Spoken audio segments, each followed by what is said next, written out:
Olá, sejam muito bem-vindos. Eu sou Mirelle Mosquela, hoje diretamente aqui dos estúdios do segundo Super Fórum.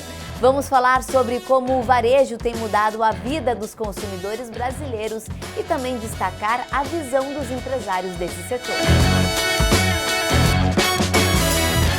Olá, gente! Aqui nos estúdios eu estou com Zeina Latifi, considerada uma das mulheres mais influentes do país na área da economia.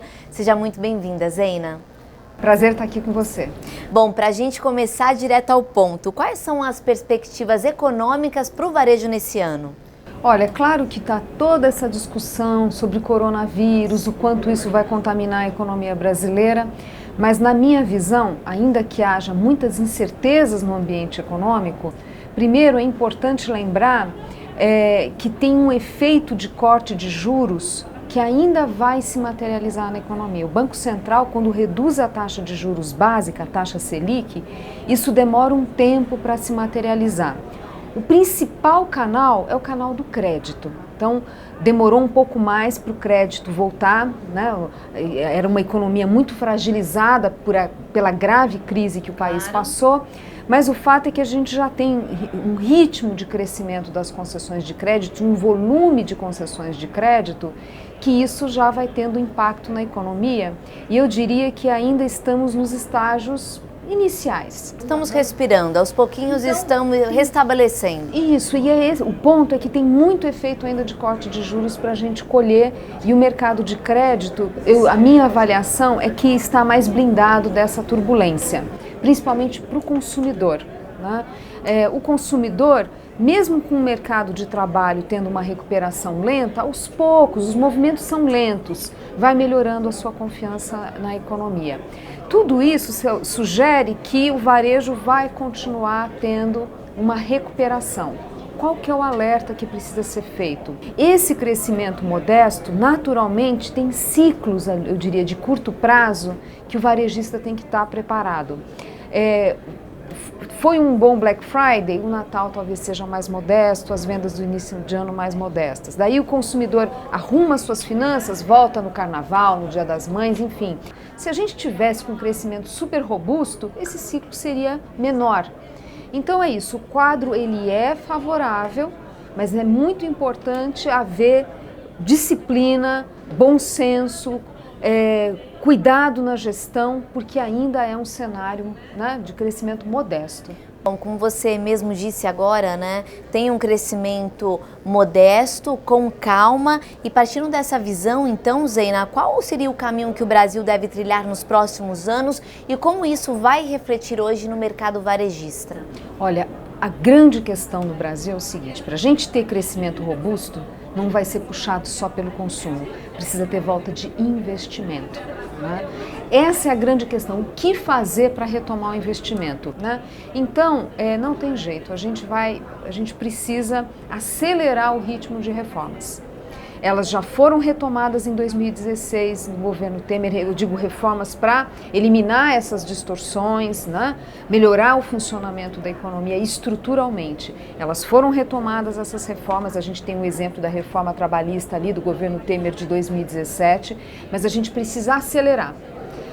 Eu vejo que o governo, por exemplo, o segundo semestre do ano passado, foi um semestre praticamente perdido na agenda legislativa.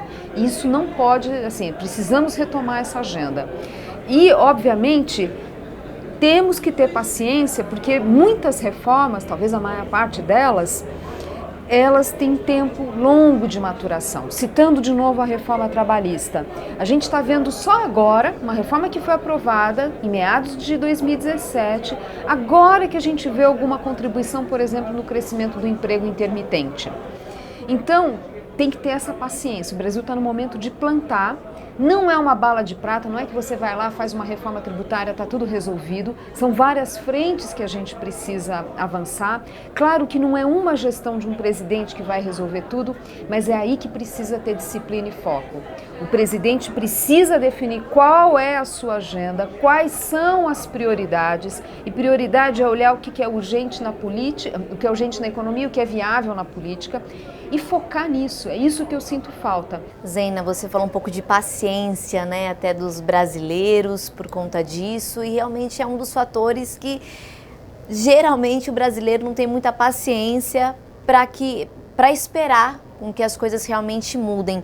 Qual o maior desafio hoje para a economia brasileira? Olha, o Brasil tem uma dificuldade muito grande em abraçar a agenda de reformas, né? A gente gosta de reforma desde que não mexa no nosso bolso, né? Os vários setores da economia, quando falam em fazer uma reforma tributária, enfim, estou colocando a reforma tributária como exemplo, quem vai ser prejudicado está olhando o curto prazo, tem medo do ajuste, e aí se posicionam e a reforma não sai. A gente tem a mania no Brasil de colocar a culpa no Congresso e a gente esquece a nossa parcela de responsabilidade. Então esse espírito público de cada um de nós, de entender que nós precisamos avançar com essas reformas é essencial. Não dá para querer da classe política ou do Congresso mais do que eles podem entregar. O Congresso acaba refletindo a própria dificuldade nossa de fazer reforma. E a gente estava mal acostumado, por exemplo, vinha uma crise fiscal, aumentava a carga tributária e pronto, não dá mais. A gente precisa cortar gastos. Na hora que fala em cortar gastos, mexem em todo mundo. Na hora que fala em mexer na estrutura tributária, eliminar subsídios, regras especiais, vai mexer com todo mundo. Mas se a gente ficar preso no impacto de curto prazo, o temor dessas reformas, a gente vai ficar sem reforma alguma e o Brasil vai estar condenado a crescer pouco. O que é muito grave, dado que somos um país com tantos desafios sociais. Então é isso, eu vejo. Que bom que a Selic reduziu, que bom que a gente passou por esse teste de maturidade, tivemos a reforma da Previdência, mas tem um desafio enorme pela frente. Nós temos outros testes de maturidade que a gente vai ter que passar para de fato ter crescimento robusto no Brasil. Pelo menos voltar a crescer em linha com o mundo, que era o que a gente conseguiu no passado. Pelo menos isso, né? Conseguir crescer 3,5%, a gente está falando de mais um ano com crescimento de 1% no ano passado, e este ano tem que lutar para sair, né, dessa marca. Zeina, para a gente finalizar o nosso papo, queria falar de um assunto muito importante. Claro, todos foram extremamente importantes aqui no nosso estúdio, mas eu queria falar, já que você ocupou cargos importantes, continua ocupando, é realmente uma pessoa muito influente nessa área da economia, da mulher. O que a mulher hoje representa, hoje em cargos tão importantes, e como chegar nessa liderança, já que a gente, né, sabe o quanto é difícil termos essas oportunidades em estar em um cargo tão importante hoje em dia? Olha, é interessante notar o seguinte, a minha geração, esse tema a gente nem parava para pensar, né? Não era um tema, as mulheres não tinham essa compreensão, né? Eu fico feliz da sua geração, das meninas, estarem conectadas a esse ponto, porque a minha geração não fez essa reflexão. Se eu disser que eu não passei por situações que eu acho, hoje olhando, na época eu não parava muito para pensar, mas que hoje eu falo, puxa, como foi inadequado aquele comentário, claro. Como aquilo não poderia ter sido, como a postura de algumas pessoas foi inadequada. Então sim, é claro que esse é um tema, mas eu percebo que mais do que a frase inadequada, a conduta inadequada, o que me preocupa mais é o preconceito quando ele é velado. Então, o que eu acho é que as empresas, elas têm que estar atentas a entender que a mulher é sim diferente e é essa diferença que traz crescimento para as empresas.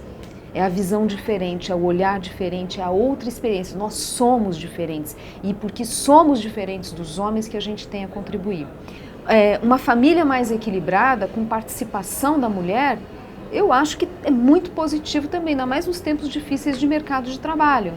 Então, eu acho que todos têm a ganhar, as empresas têm a ganhar, as famílias têm a ganhar com a maior inserção da mulher no mercado de trabalho. Eu acho que já há sinais, pesquisas aqui e ali mostrando que a presença feminina, a maior diversidade, ela é positiva. A gente está falando de mulheres, pois isso vale para homossexuais, isso vale para negros, isso vale para todo mundo. A diversidade, ela é boa. O Brasil tem bastante, a gente precisa explorar. Zeina, muito obrigada por compartilhar as suas ideias aqui conosco. Você é sempre muito bem-vinda. Obrigada, eu que agradeço. É isso, gente. Eu te encontro no próximo vídeo direto dos estúdios aqui do segundo Super Fórum. A gente se encontra. Até lá!